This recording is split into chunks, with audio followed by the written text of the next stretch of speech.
Bago nga tayo magsimula ay isang malaking shoutout kay Edmond Cubal Supnet, Teodoro Alonso, Mario Martir, Nel Herbito, Ronald Berbosidad, Jamie Amadar.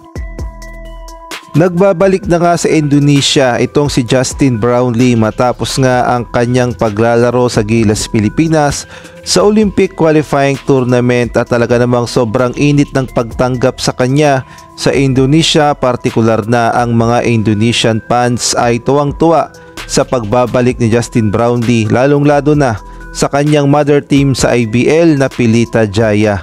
Kaya nga lang ay nagkaroon pa ng issue ang pagbabalik ni Justin Brownlee sa Indonesia dahil nga sa ginawang post ng Pelita Jaya sa kanilang social media account na may caption na "Welcome home Justin Brownlee" na hindi nga nagustuhan ng ating mga kababayan na fans si Justin Brownlee, partikular na sa Gilas at sa Barangay Ginebra.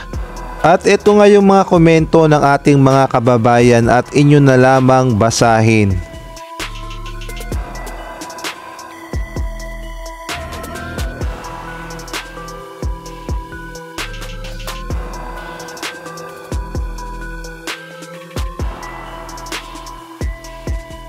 At ito naman yung komento ng mga Indonesian fans na talaga namang proud na proud at tuwang-tuwa sa pagbabalik ni Justin Brownlee.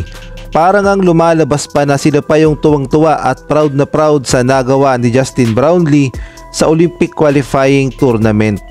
Well, sa tingin ko naman ay wala namang masama doon sa naging caption ng Pelita Jaya na "Welcome home Justin Brownlee" dahil bahay naman talaga ng mga imports ang Pelita Jaya, ang IBL, dahil hindi lang naman si Justin Brownlee ang import ng Pelita Jaya. Meron din silang import na American at gayon na rin import na Australian. Kaya naman masasabi nating bahay talaga nila ang IBL sa Pelita Jaya.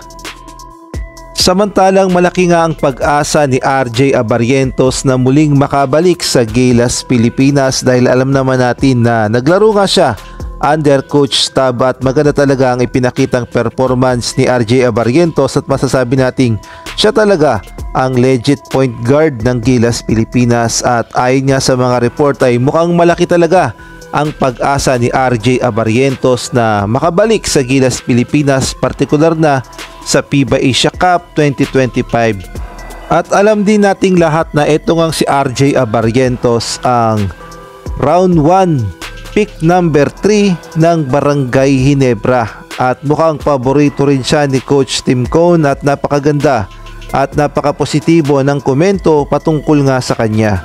At nabanggit din siya ni Coach Tim Cone sa naging interview nga nito at sinabi niya nga na malaki daw ang posibilidad na muling makabalik si RJ Abarrientos sa Gilas, Pilipinas.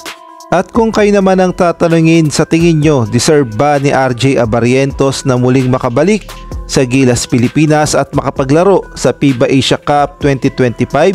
Maaari kayong magbigay ng komento sa comment section.